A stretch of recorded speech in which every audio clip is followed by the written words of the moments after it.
Welcome to another episode of Simply Thriving in the North. But first, I'd like to honor the unceded ancestral and stolen territories of the Lheidli that we're on here at Rogers Studio. This is a really special episode.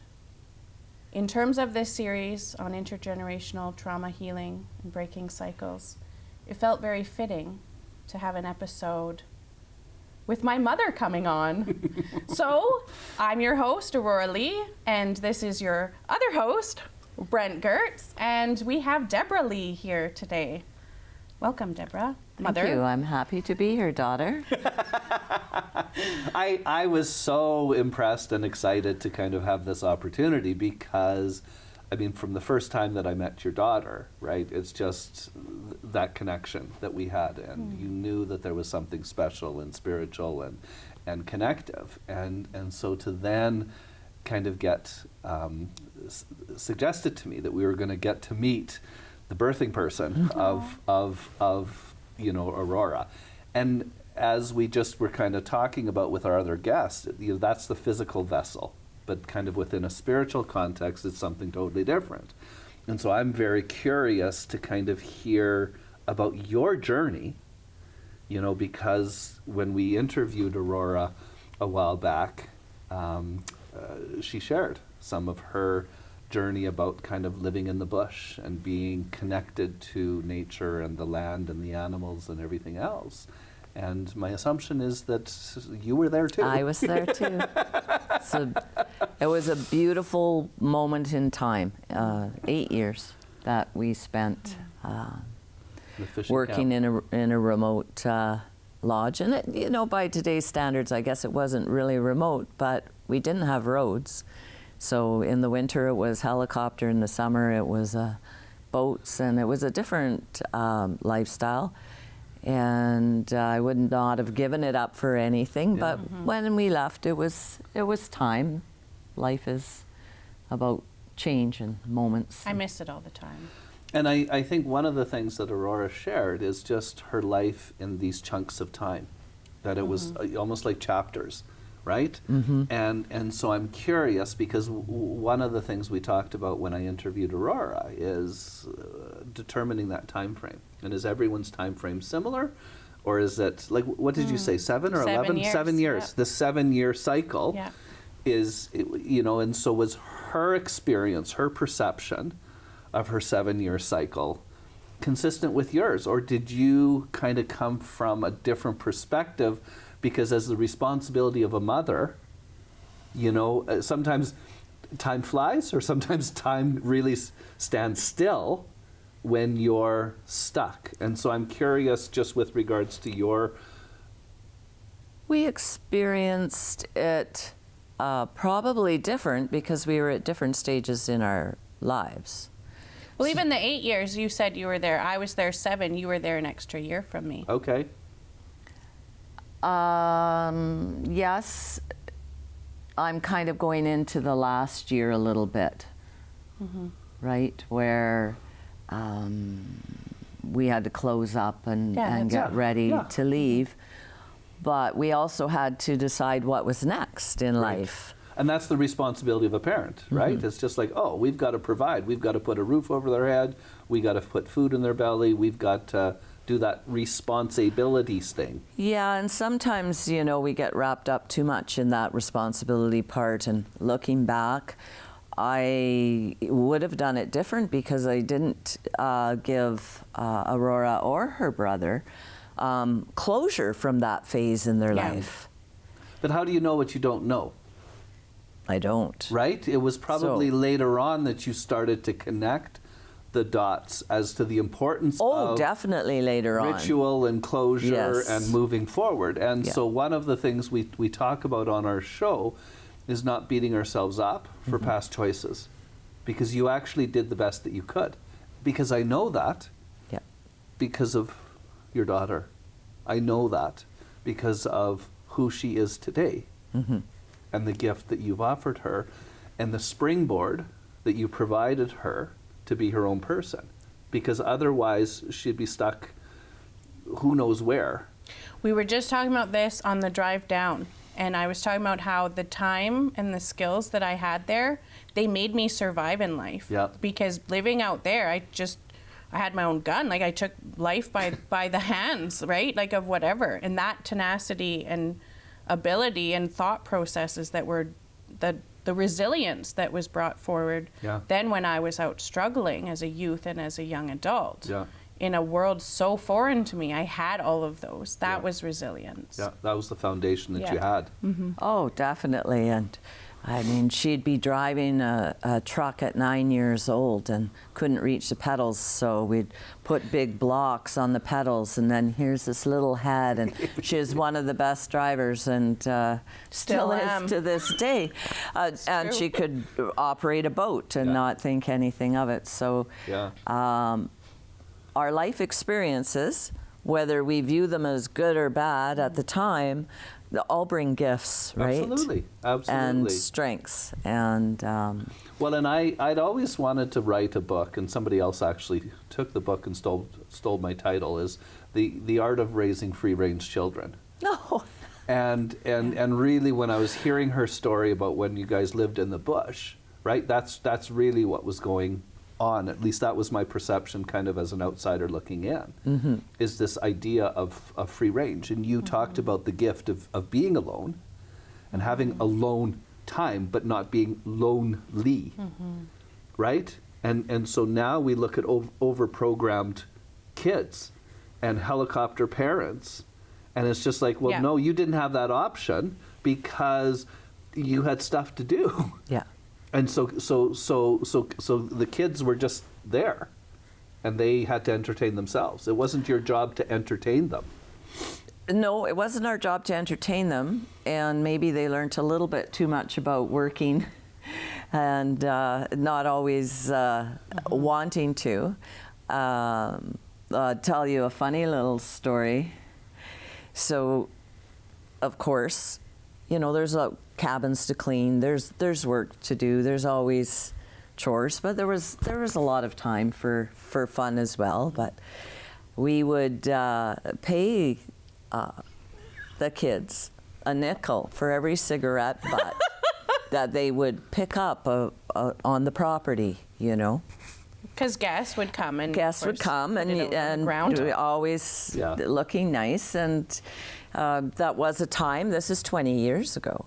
There were a lot more smokers at that time, us included, and so Auroara, being very creative, very much entrepreneurial, okay, but also not so inclined to, you know, want to be working hard. She learned that she could just go and scoop all the cigarette butts out of the ashtrays and bring them to us. Look at how many I brought you. And then when we caught her, she said, well, you never said I couldn't take them out of the ashtrays. Literal. That's very what kids smart. Are. Very, very black and white and literal. Especially neurodivergent kids. Yeah. Very clever. Yeah. Yeah.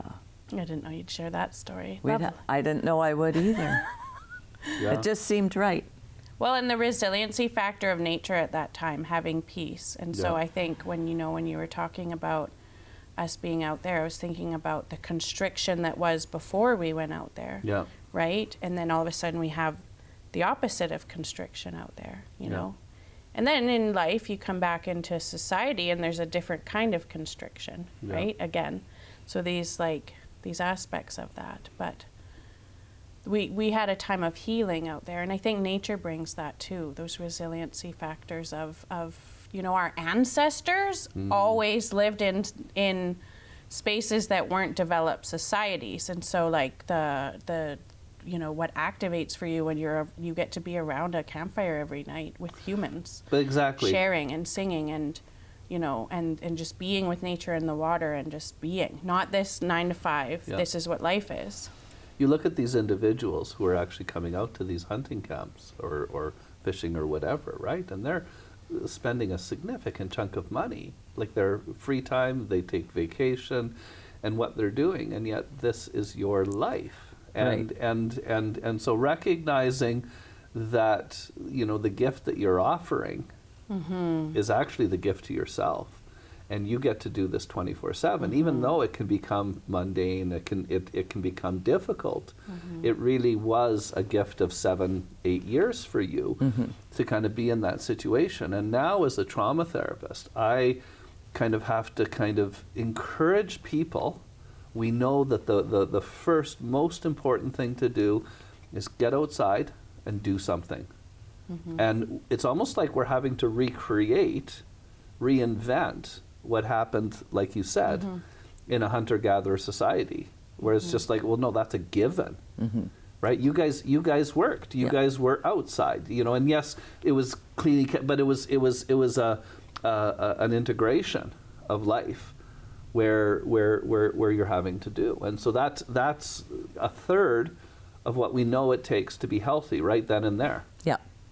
I think that's why we're fortunate here in the North, because we do have opportunities, so many more opportunities to find peace in nature. Yeah.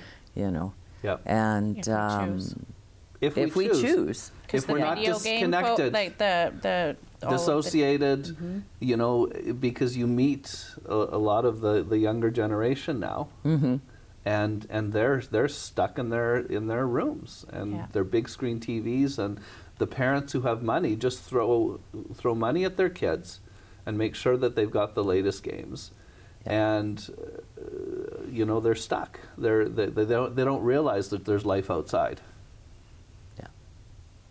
And so you gave that gift to your son and daughter.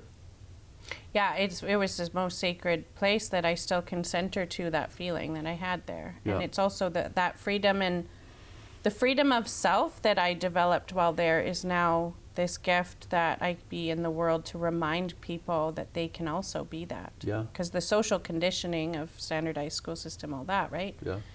It's just such a thick programming where you don't know what you don't know. Yeah. And so it's just modeling that, we're humans, human-centered values, returning to that. So you then talked about that was for a time, and then we had to do something different. Yeah. And, you know, I don't want to spend much time talking about the negativity piece, but I really want to kind of hear about your own healing journey and your connecting, because this is about intergenerational and understanding where you came from. You know, you shared with me just before we started shooting the show that your mother, unfortunately, kind of died a year before you are now. Yes. My Which age is now. incredibly young. Very. You know, and this idea of having to deal with that, you know, as somebody kind of, how old were you when your mother died? I was, I was 12. you were 12, so I would have been about 40, 2000. 39. Yeah. Yeah. And to come to terms with that, and you kind of said it's like you were on that healing journey, but missed out on it because it was like it was cut short. Because would you say that your mother had the insight to kind of work through? Because a lot of people in that generation, and I'm kind of talking about my parents' generation, were shut down to the touchy-feely. We're shut down to the concept of counseling and doing the work. Like, it just is what it is. Like, it was the push it down, stiff upper lip. That was in my family, and obviously you come from a different. My mother never had the opportunity to heal. Yeah. And that's why I say, had she lived longer, I think we could have healed together. Right. That was kind of a And- desire that you had, and Yeah. almost Almost a regret, Almost a but I regret try that- not to have yeah. regrets now Yeah. around it, because it took a lot of years to grieve the loss But of she her. died prematurely because, She smoked. and she died of lung cancer. She did. Yeah. And I have battled smoking myself for many years. I started smoking when I was 13 years Yeah, old. of course. I've quit many times, too many to count, and then not succeed. Yeah. So I hadn't tried for a few years. You know, I kind of gave up on trying. They say never quit quitting, but I really only dove deeper into my own healing and understanding it from learning from my daughter. And I would have to say that my healing journey really didn't start until about 7 years ago. Yeah. So, which is often the case for people. I like to believe now on day 19 of not smoking and feeling like it comes from a totally different place, like in my heart that I'm choosing health. Whereas you were mentioning we disassociate sometimes from the effects of smoking because we enjoy it. And I'm never going to say I didn't enjoy smoking. Right. So we talk about parts. So if we see ourselves as a pie or a pizza, right? And so that part that enjoyed smoking, that part that used it to kind of relieve yourself from stress, that's the only piece that you can think of when you're smoking. Because the awareness of the rest of that pie, that's that kind of pile of garbage, is the cancerous chemical, blah blah blah, and so you can't actually pay attention to that other aspect of that experience when you're focusing on, well, I just need this to kind of chill. I call it breath work. It's actually a fantastic, amazing way of connecting to your breath. And people go on retreats and do yoga and do all of this other thing. And so just to kind of share with you, we had a significant event happen at the hospital. And I was talking with the management team. And I said, here's the deal. We have a whole group of professionals who do breath work that we actually label dysfunctional, because they're smokers. And they go out and they hang out with multidisciplinary individuals, like everyone from the cleaners to the radiologists, the doctors. And they can't talk about work because it's not appropriate. So they literally disconnect for 15 minutes. They're in nature, even if it's friggin' cold. They're not those roles. And so I said, we need to actually introduce breath work for the rest of our staff, because there's a whole chunk of staff who don't take breaks, who eat at their desks, like who literally aren't taking a space for themselves. And so I went out to Mitchell's, and I went and got these wedding bubbles, and we started distributing these wedding bubbles, and saying, when your colleague goes and takes a smoke break, or when your kind of time is up to do your 15-minute break, go outside and go to the smoking area and blow bubbles with your colleagues, because you literally fulfills a need. Have to kind of purse your lips and do some breath work. Yeah. So we need to recognize, like with our addictions, there's always a purpose for our addictions. They're serving a purpose, and we need to honor what's going on there. And so to be outside, to focus on your breath, that's a piece of it. But it's also killing you, and it killed your mother, unfortunately. Exactly. And I appreciate the link to it, because I practice Qigong, and that involves breath work. Yes. And energy. Yes. And I guess it's helped me, because I never linked the two with the breath work. And now when I'm doing the breath work, I'm thinking, oh, I'm improving my lung capacity. Oh, I'm healing my body. And so it's making my experience right now positive, as opposed to in my past attempts, it was negative. It was like I was losing my best friend. And now I'm gaining life, so I'm here for more generations, so I can see my granddaughter grow up. It's Auroara was very close to my mother in her younger years, both my children were, and they missed out. And when I think about how much they missed out on, and how much my mother missed out on, and it's just, you get to a certain age, as I'm looking at retirement and the next phase of my life, and I don't want to be stuck. I want to, embrace it and go out and enjoy my life. I worked for, 50 years. I think I deserve it. And yet a year ago, I was in the thought where, if I don't work, who am I? I identify with that. That was one thing that did make me resilient, you know, and I switched careers in my mid-40s. Well, I did a lot of different things and found a passion. And I'll always remember my mentor who got me started on that as we changed through our lives, and I probably switched topics, but anyways. No, you're doing I still remember the story. I was teaching some youth. I was I am a college instructor at the moment, and it was a bit challenging, you know, these 18-year-olds with their hats on backwards and their whatever, and I was doing it, and my boss after, she said, "Wow, you really missed your calling." And I said, "It's not too late." Yeah.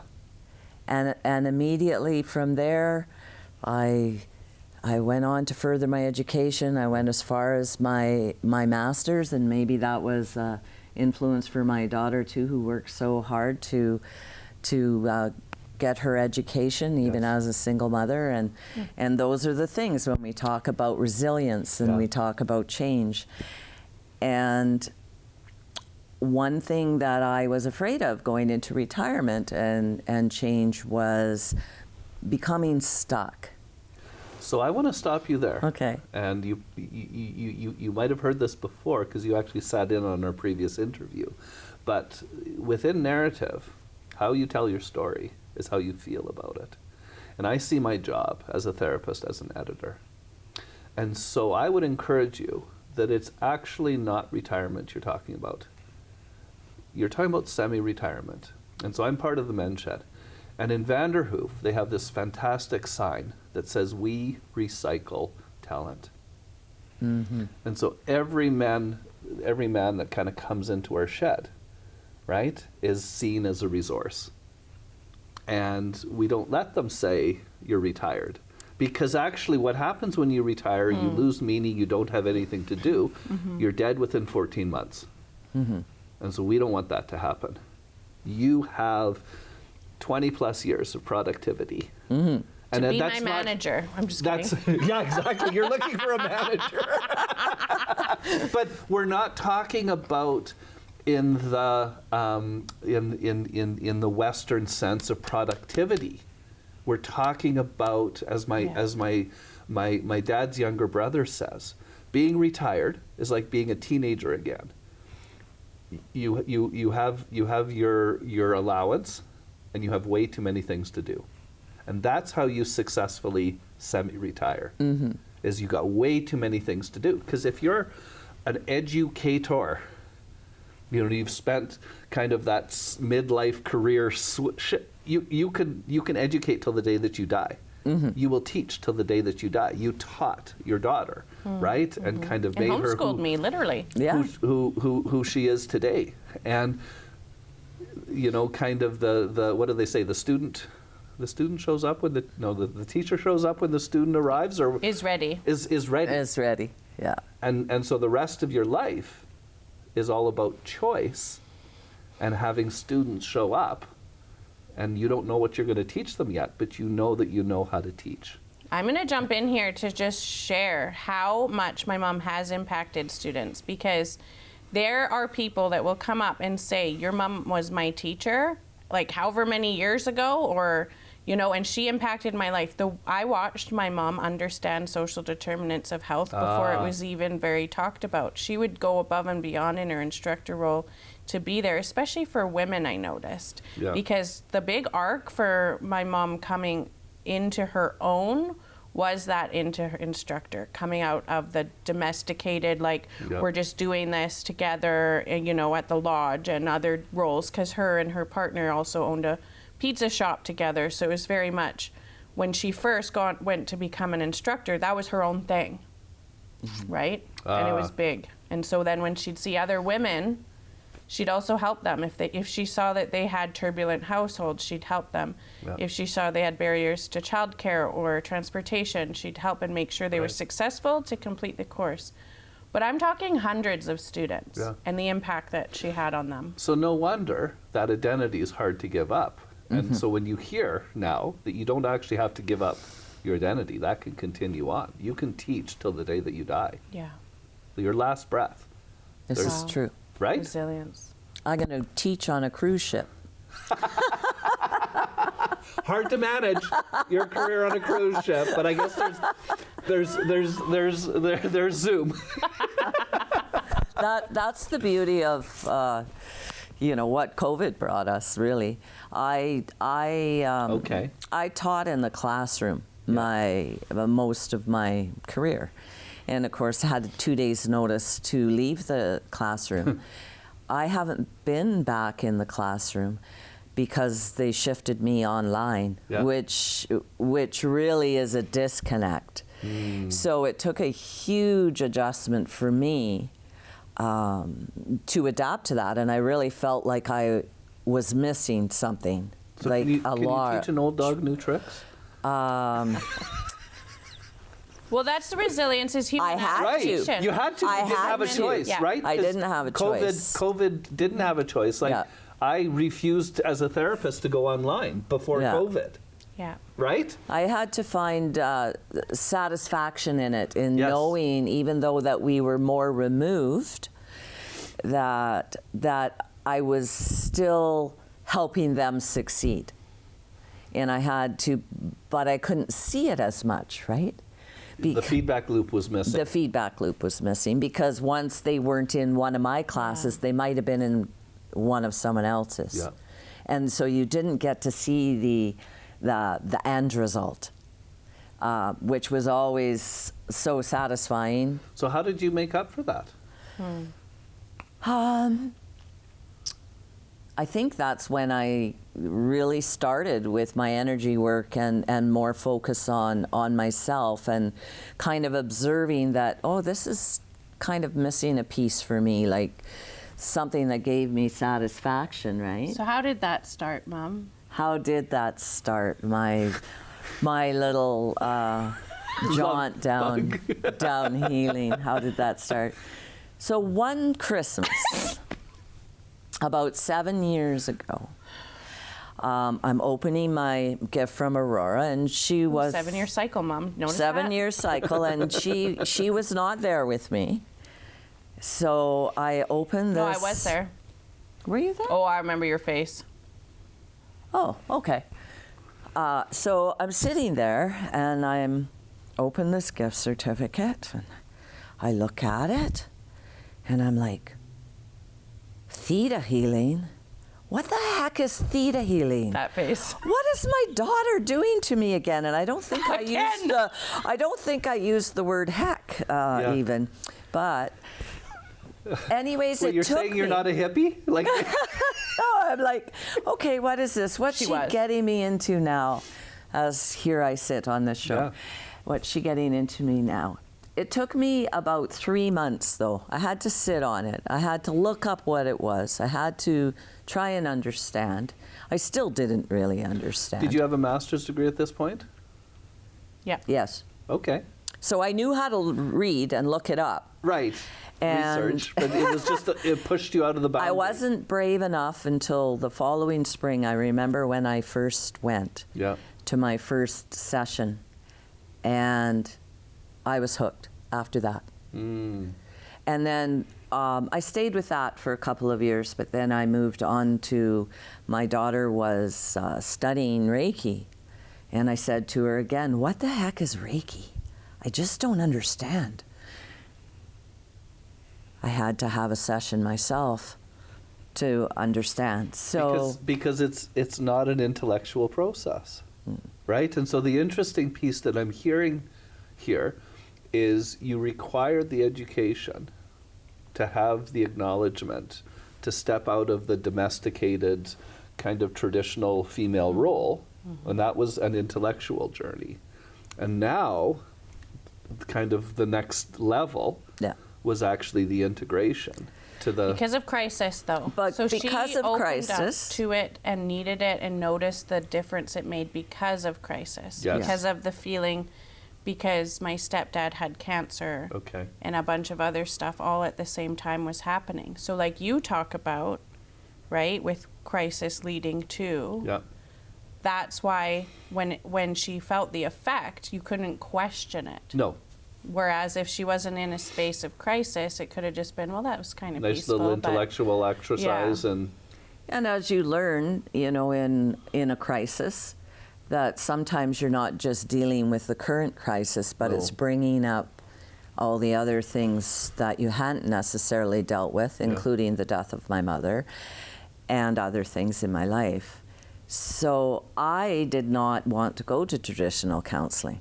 I didn't want to talk about my story. I didn't feel I needed talking.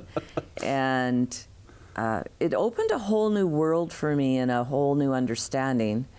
And probably it's taken me into these last few years to really understand the mind-body-spirit connection. Yeah.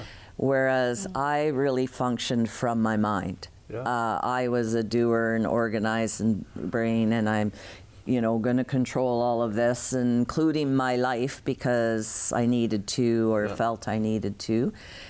And now I don't.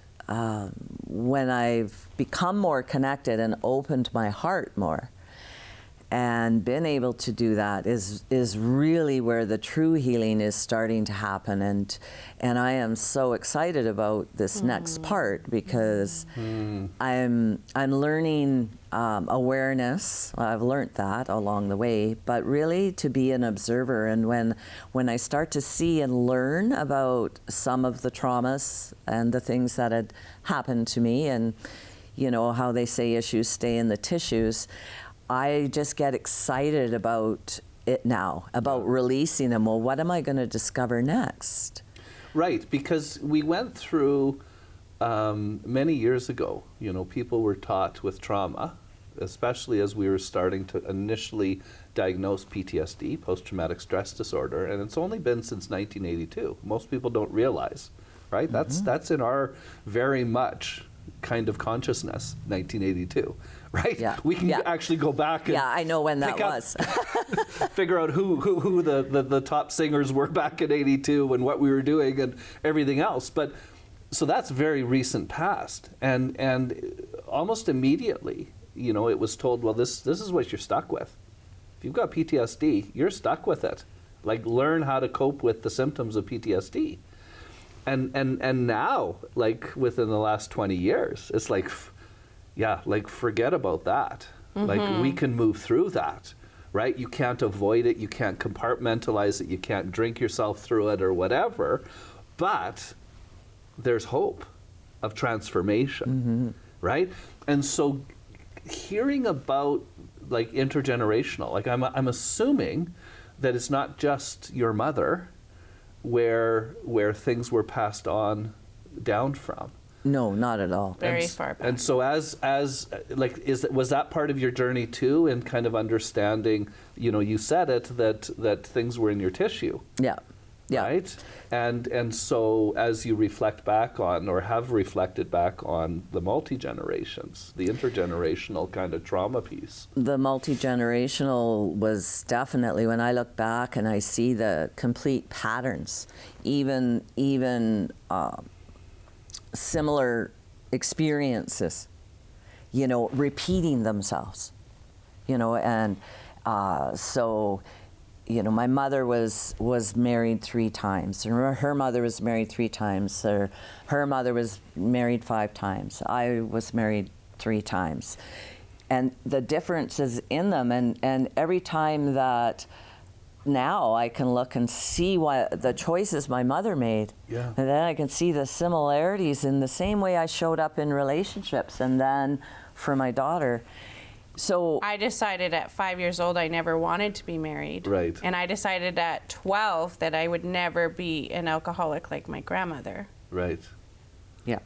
But it's a very internal choice. But the fascinating thing that you're talking about, and again, I want to put this in the time context of shame, in the generation, like your mom's generation, like that, like divorce and relationships not like is horrific, and then you go 2 more generations back, like like or even being a single mother and the in a small town, the shame in that. It was Fraser Lake, right? And in a small town where there can be conservative values and pressures and that social fundamental stigmas, pressure of you're not that norm. You stay together, right? I mean, divorce isn't an option. Possibly murder, which is actually, unfortunately, like that's how horrific. And when we look at partner violence, right, we recognize, like, if that's your value system, that it actually comes from a religious perspective. So you could be miserable with your partner, and take it out on your partner, but you couldn't divorce. That's right. As opposed to, hold on, let's cut our losses here. Like, I made the wrong choice. What brought us together wasn't compatibility and whatever else. It was our own backpack of garbage. Yes. Right? I mean, who are you attracted to? You're attracted to your unresolved traumas, thinking that you're gonna work through in another person. It's a mirror of what you need to do, and most people don't recognize that's what happens in relationship. So that oogly googly feeling of romanticism that attracts you to somebody, right, is actually a pile of garbage. If you haven't resolved yourself. If you haven't, yes, exactly. The interesting thing in our healing is there seem to be so many parallels to what we'd been going through in the last 7 years. And we'd see those parallels and we'd talk a little bit and go, oh, different experience, but similar enough. Breaking codependent patterns. Breaking codependent patterns, yes. Standing up for self, not pleasing others, just because like it's so natural and visceral. Different things, different ahas at the same time. Right. We talk about parallel play with 3-year-olds, where these 3-year-olds are just playing beside each other. But it almost sounds like you're doing exactly the same thing with regards to healing. Right? You've got each your individual journeys and you're parallel, right, to each other, but you're self-aware and you're sharing and you're open to kind of hear from each other's journey, and there isn't blame or shame that's being battered back and forth, so that you can kind of springboard together. I'm open now, but it took a little bit of pushing. You think? Yeah. You think? But so? Now I'm all in. So 7 years ago, that was kind of the Freedom 55, if we can call it that. Right? But you had no freedom when you were 55. Because you were I mean, you had grown in certain ways, but you were still self-limited because you still hadn't connected to that energy side, that spiritual side, right? The fear of emotion. I had a lot of limiting beliefs, which I didn't even realize that I had. That's what it was. Yeah. And fear of the perception of how another might view you doing the healing, right? So that, like, what will my partner think if I choose to do this? And now he's just curious, which is interesting. When when you can heal and start to heal yourself, it will, and you've heard this before, and they say 7 generations back, 7 generations forward. I don't know if that's true, but I do know that by healing ourselves and coming from a place of love instead of fear, we're automatically going to affect the people around us, whether family or friends or... Right, so if it's really, really hard, recognize it's not just for ourselves that we're healing. Well, and that's where Chanel comes in. So when I was pregnant, I'm not sure if I shared it when I shared my story, but something in me knew I needed to heal cycles for my daughter, this being that was growing in me. But on this real level, right, like her coming in to the world changed everything in even the relationship between me and you. And you put that photo of Chanel up with intention in your house. Wow. You know the one I mean, in the kitchen. And sharing on that, because really my daughter, like her coming Yeah. you know, as that really, if we do that work, she gets to walk that embodiment of like the work that we've done. So was that title of grandmother, is that what you call it? Are you grandmother, or is that, or do you have another word for it? No, I'm grandma. So was that symbolic shift for you? Like no longer were you parent, but I could be grandparent? Because many grandparents out there talk about the excitement of the shift, right? I can be grandparent. Oh, yeah. I can give, you know, kind of all this sweets and crap and then just leave the kids in chaos or you know, babysit or hang out with the kids for a couple of hours and then just disappear. Yeah. Because it's choice. Yeah. As a grandparent, you have choice. My best memories with her are we had got a cabin after we left the lodge because we needed that. We needed that place to go to, and unfortunately we no longer have it. In hindsight, I would have kept it, but the greatest memories were being able to share that bit of nature with my granddaughter. Yes. And when we would Sacred moments. be able to give you a break and you doing the multitude of things like you always do. Yeah, Only 10 great. things at a time, right, Auroara? Great memories. You're Yeah. limited to 10 jobs. I know, he's always like. That's right. Now what But the sacredness of her love, like Yeah. Chanel just brought something. Yeah. Like it just seriously, she is so special, like all beings are Yeah. and all children are. But that love, because that is love, and so. So you created the shift in utero, the intention. Yeah. And I was mean to her at first.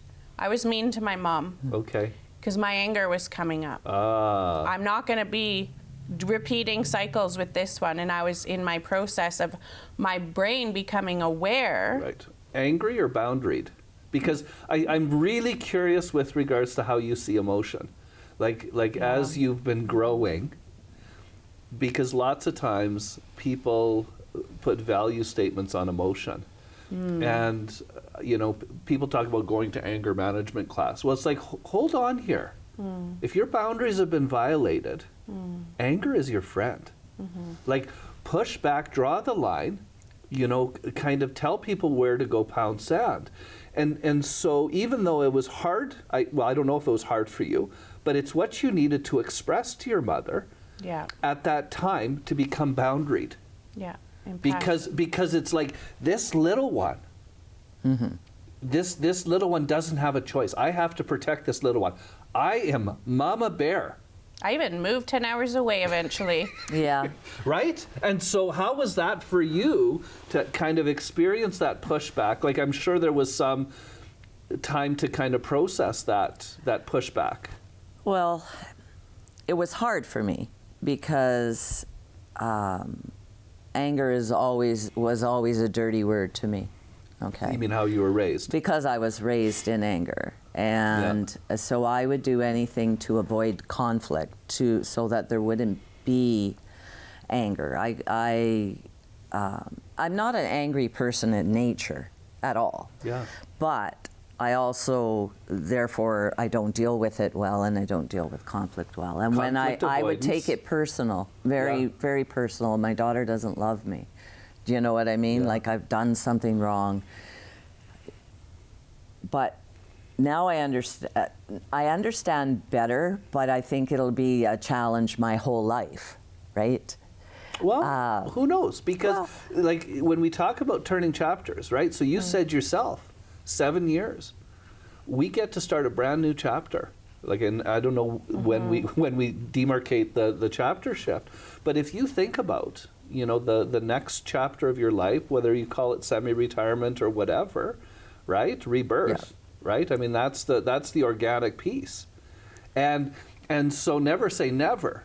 And so with closing up a chapter, you can decide just to kind of let it go. And so when we understand language, like people pleasing is one of the labels that we throw on it. Within a trauma-informed perspective, we also talk about fawning. Which is a cycle that passed to me. That Right? I'm rebirthing And out so of. the fawning response is a survival response. It keeps you alive. The fact that you both are on this couch as a result of the fawn response, we need to thank and give honor to fawning. Just as the fight response. Everyone gets the fight response as far as a survival, right? You know, I'm a Mennonite. We flight. You know, we ran away from the Nazis and the Russians and the whatever to not be in armed conflict, which was very protective, right? Because that allowed our genes to continue on. Yeah. Right? You know, we weren't, you know, and so that adaptive piece of fawning, it's just hard when you've got two fawners and mama bear stands up to the plate and says, and so how long did it take to kind of really get the message through, or to hear the message with regards to breaking the cycle?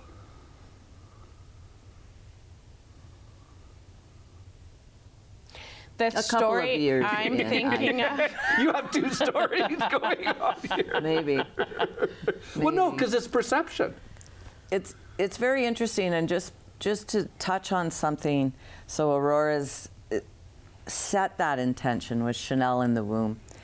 I have to say, I set that intention as well to break that cycle when I had both of my children. Yes.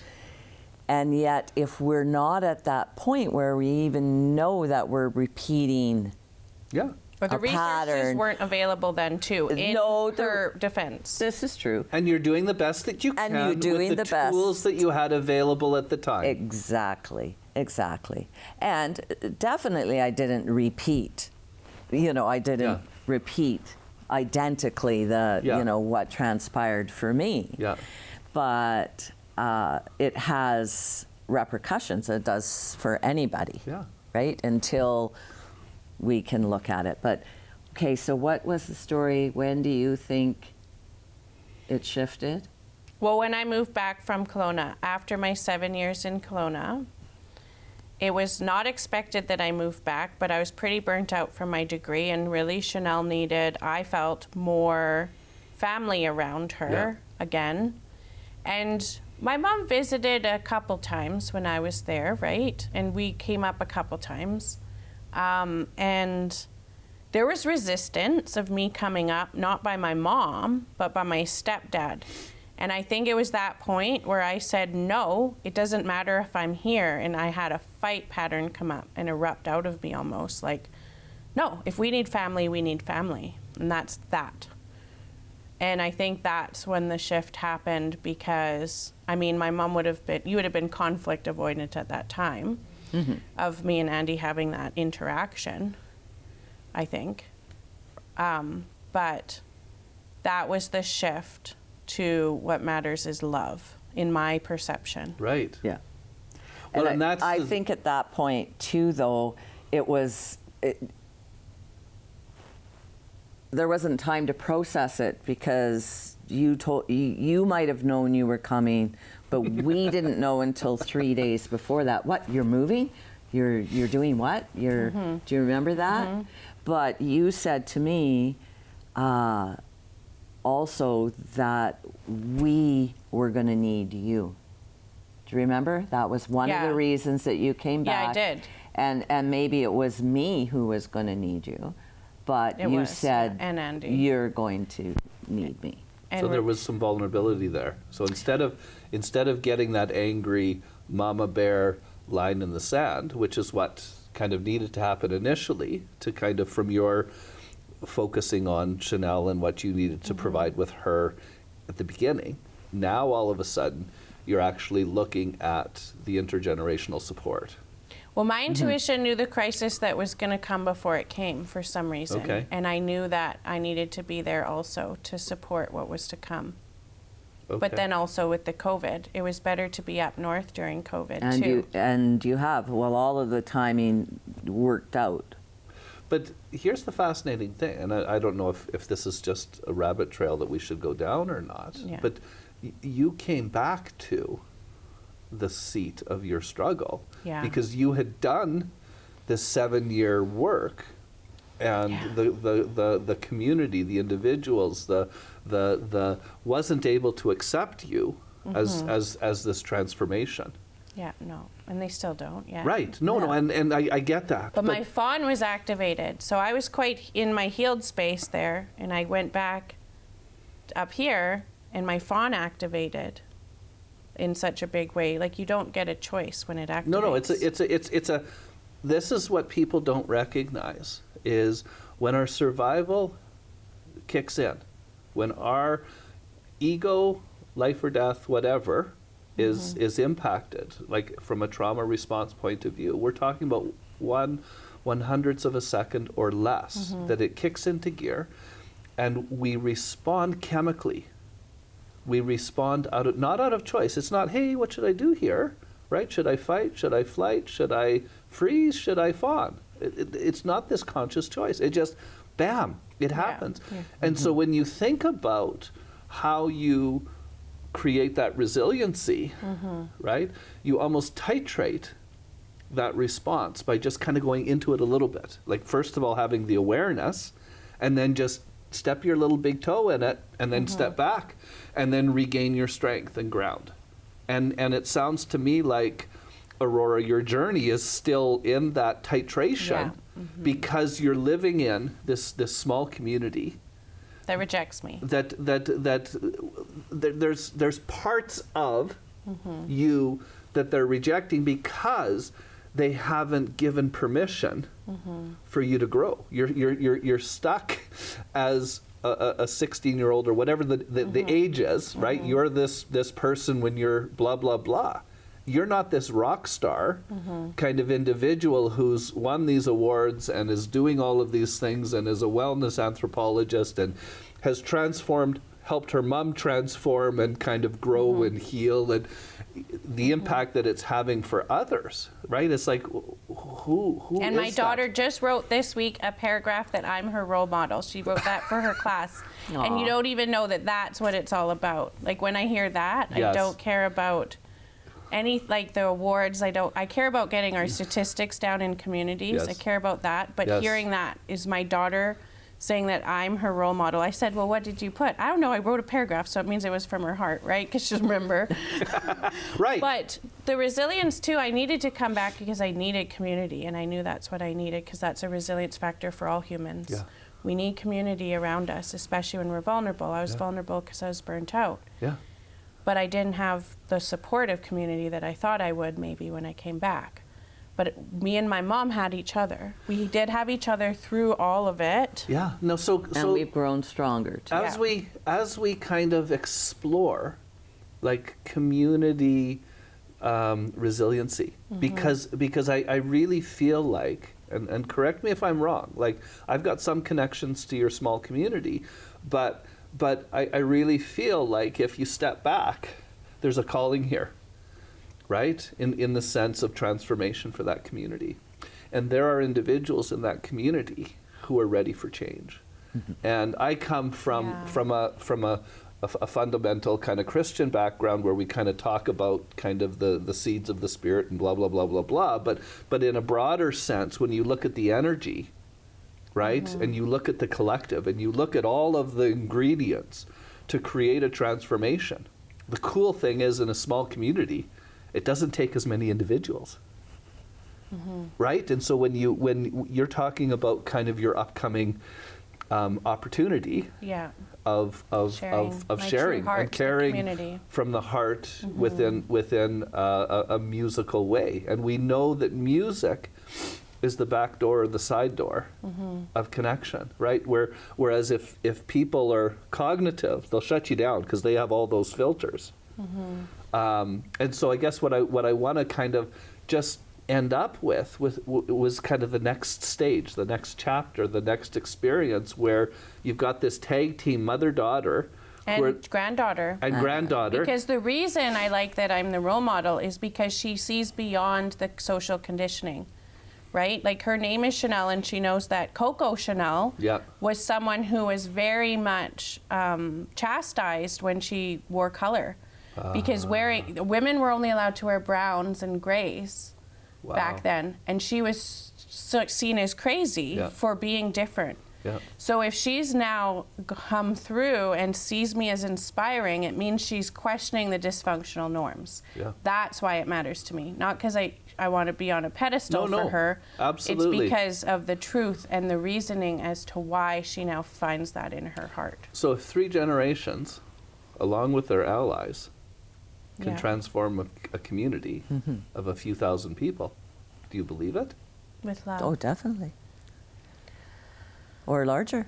It's a big collective, if you want it and that's to the be. ripple effect. Yeah. Do you know what I mean? Because we know that this show is rippling throughout the North and is actually going all Yeah. the way down, to Whistler, right? And so it's just like this little corridor of connection. Yeah. And we hear from our guests, we hear people kind of coming up and talking with us as far as, oh, hey, we saw the blah, blah, blah show. And it's just like, you looked yourself. You were, and you'll now experience it where Yeah. your friends and family will connect and say, oh, yeah, we saw you on TV, and it was amazing how you shared about this, that, and the other. We didn't know that piece about you, right? Or maybe I could sit with my daughter and, open up heart to heart and talk about cycle breaking, right? So Yeah. thank you for being courageous and vulnerable coming on here, even though it was another, like when I gave you the gift card for Theta Healing, it was another like, hey, Mom,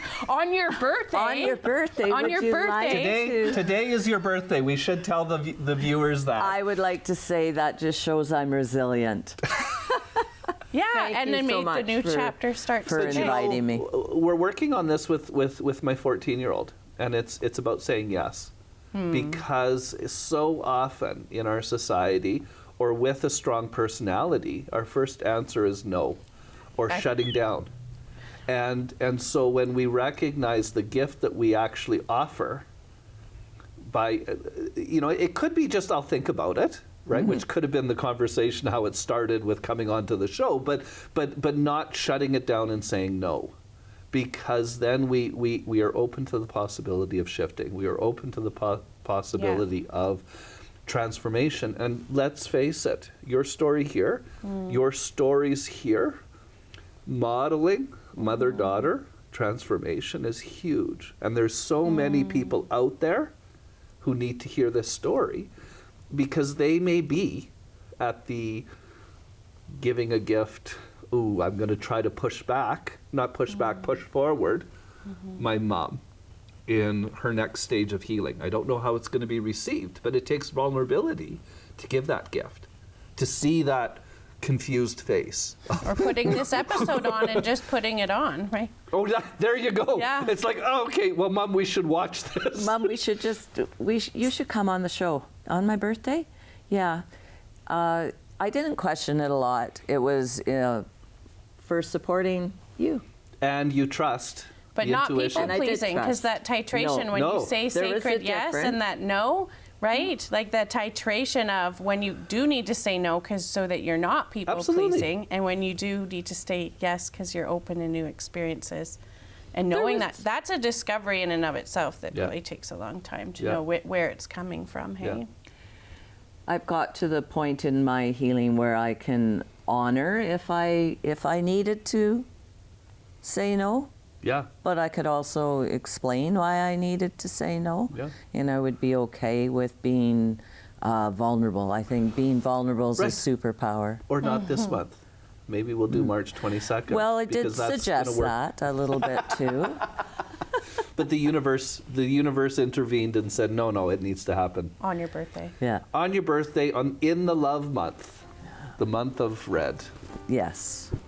Yeah, well, that was a nice renewal conversation Yeah. on resilience. So thank you for tuning in to another episode of Simply Thriving in the North. Thank you. Please continue to share and everything with the series, because all of this is volunteer from everyone, including those who help behind the scenes. And so I really value the opportunity to spread these messages of hope, thriving, healing with those who need it the most. And so if you can share just even a small tidbit of something that mattered to you, to someone else, then it's all worthwhile. Thanks for tuning in.